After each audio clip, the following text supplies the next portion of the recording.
Hey guys, welcome back to the biggest agricultural podcast in Namibia. We're claiming that title. Today is a Sunday, the 16th of May. This is video number 80. So officially we've hit the 80 mark of videos, which is a big round of applause for myself. I should say I'm patting myself on my shoulder. It's been a long journey to get here. It's been a long journey. It's been a very long journey getting here to make 80 videos. As I said, I started this page up in 2018. This is about 2 years ago, and we are at 80 videos, which is a big achievement. So today I want to touch on bee farming, beekeeping. It's actually called apiculture. I got information from a beekeeper who's in South Africa. And the information is contrast of Farmers Weekly, the biggest agricultural magazine in South Africa. I just want to show you pictures. That is how a bee chamber looks like. I mean a beekeeping chamber. This is how it would look like, the different sections. So let's get into the information here. Let's not waste any time. So they say the first thing you need to know is bees help pollinate various crops and fruits. In fact, it is said that should all the world's bees suddenly die, famine would soon follow. So that's why bees are important. So rather than, I know people are allergic to bees and so forth, but that's the role bees play. There are generally three distinct working seasons with bees. This is based in South Africa. Times varying from slightly from year to year. Hive maintenance preparation and typically take place in June and July. The pollination season is from the end of July to the end of October, and honey production season is from September to May. So June to July, that is the preparation. Pollination season is July to end of October, and honey production season September to May. So remember those dates, eh? So they say a balanced diet. The healthiest and strongest hives each will each have at least 6 brood frames. As I showed you, the 3 frames are used for the pollination service. Brood frames hang in the lower section of a brood chamber, which is, just get this picture, the lower chamber. All right, the lower chamber of the three chambers. The brood one would always be at the lower chamber, guys. They say of the hive, they provide bees with a place to hatch eggs, feed larvae, and house the pupa, from which young bees emerge. A healthy brood chamber has larger numbers of eggs and larvae, as well as nectar and pollen to feed the growing young. At least 6 healthy brood frames in each hive are used for pollination work to guarantee a steady supply of bees to replace any that are lost or die during the pollination period, which lasts up to 6 weeks.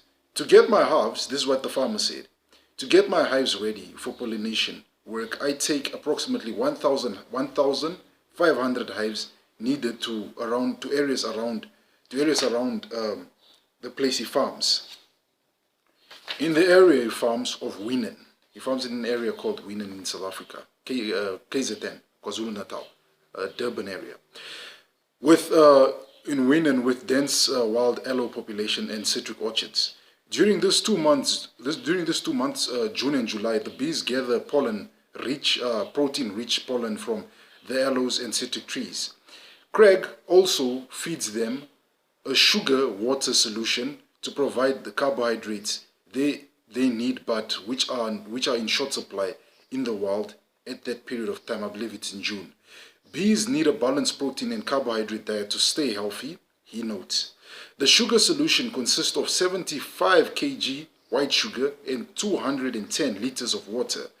The 1,500, so not 150, 1,500 hives at Wienen will consume about 1,000 liters of this mixture daily. With his hive in groups familiar close to one another during this period, Craig and his workers take the opportunity to repair hives damaged by human honey thieves and vandalizers. When the hives are in place, they also hire a guard to protect their hives 24 hours. Management. At the same time, they implement hive management and hive manipulation. Hive management includes checking for pests and disease common and feared problems for today's beekeeper. The most serious disease include American and European foul brood. American and European foul brood. I think I have a picture of it. It's still loading, so let me proceed. American European foul brood. Then there's the possibility of invasion by the Cape honeybee. This disrupt the breeding in honeybees. So fortunately, Craig has none of these threats in his hives, but has to deal with more common pests and disease in his hives day-to-day management. It is crucial for Craig and his colleague Don Roberts and Robert Young to remain updated on what is out there, to be alert. If we find any pest or disease in a hive, we immediately move the hive to a quarantine site, where we give it a detailed inspection and treat it accordingly. If we find American foul brood in a hive, we would wait until nightfall when the hive have all returned and then burn it.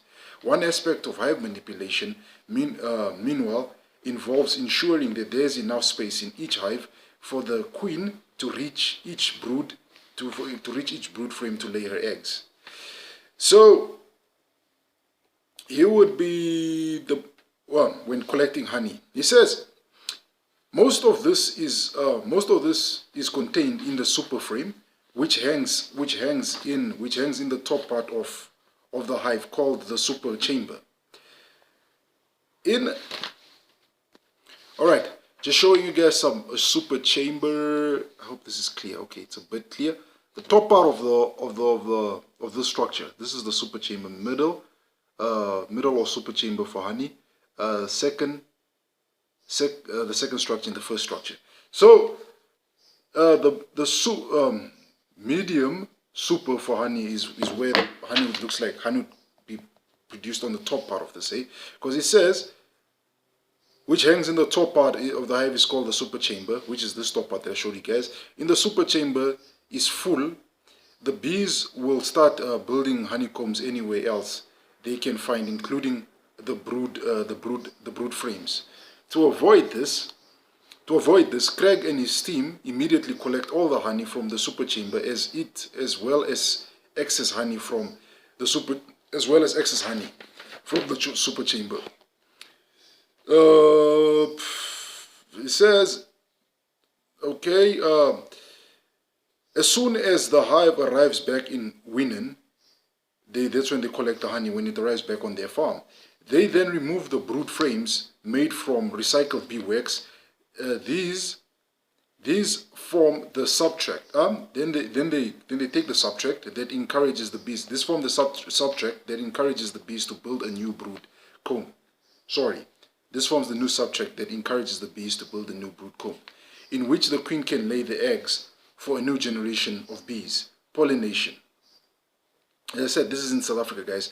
Craig has around 24 pollination sites in KZN and the Free State. Specific calculations are done on how many hives per hectare are needed for each crop being pollinated. For example, macadamia orchards typically require 5 to 7 hives per hectare, and apple orchards about 2 to 3 hives per hectare. Honey production. The key areas for Craig's honey production are sunflower lands in the Free State, citric orchards in KZN, and blue gum plantation in the KZN Midlands. Having so many hives placed on so many sites increase the threat of honey theft and vandalism. You should have a good, he says, how to counter this. Have a good relationship with the landowner so he informs you of any problems and also takes care of your hives for you. When it comes to sunflowers, he will only place his hive at sites where genetically modified crops are grown, as G&M sunflowers crops do not provide nectar for bees to use for honey production. One of the most important things you need to do is decide how many hives to place at a particular bee forage site according to the honey production potential of the target flora species in the area. Due to variation in climate conditions, no one crop particularly is better. So no one crop is particularly better.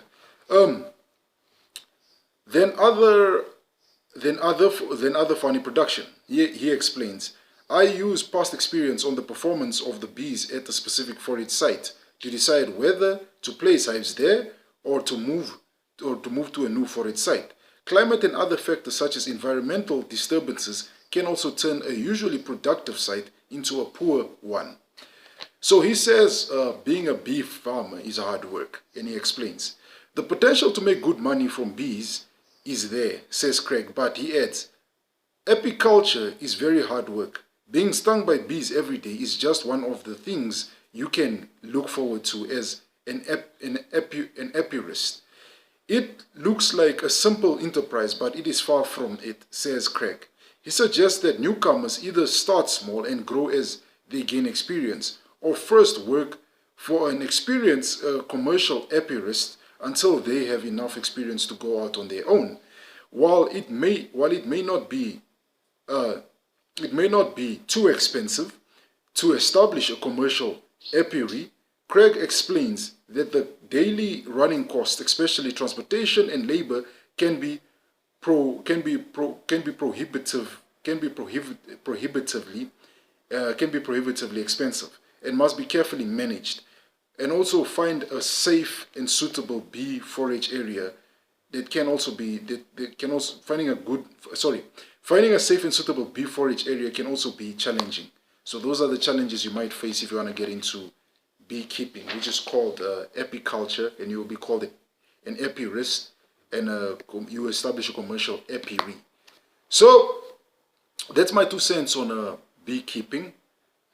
But before I go, let me see if I can get some pictures for you guys. Alright, Alright, so this is how your hive design would look like. I hope it's clear.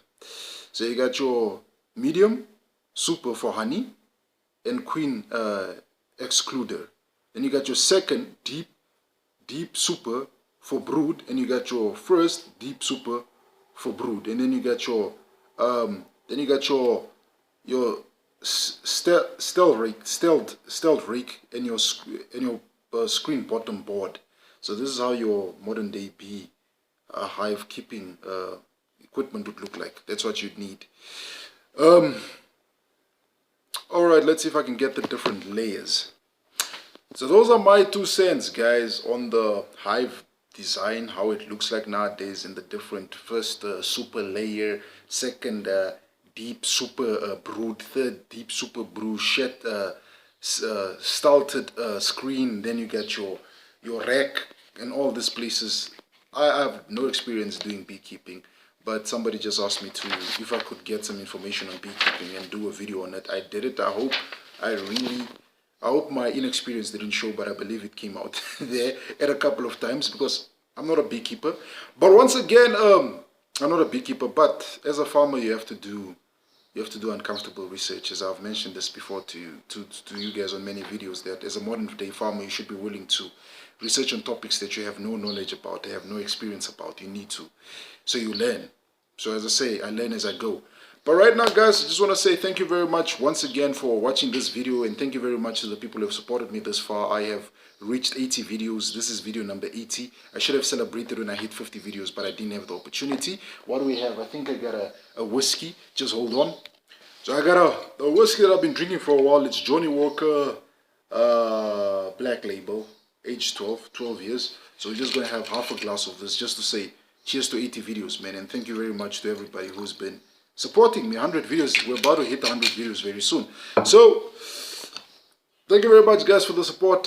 Thank you very much for the support, and thank you very much to the people who've continuously subscribed to the page, watched the videos, liked the videos, shared them with other people, and even those that watch the videos and aren't really subscribers. Thanks, guys. good health. Gezondheid.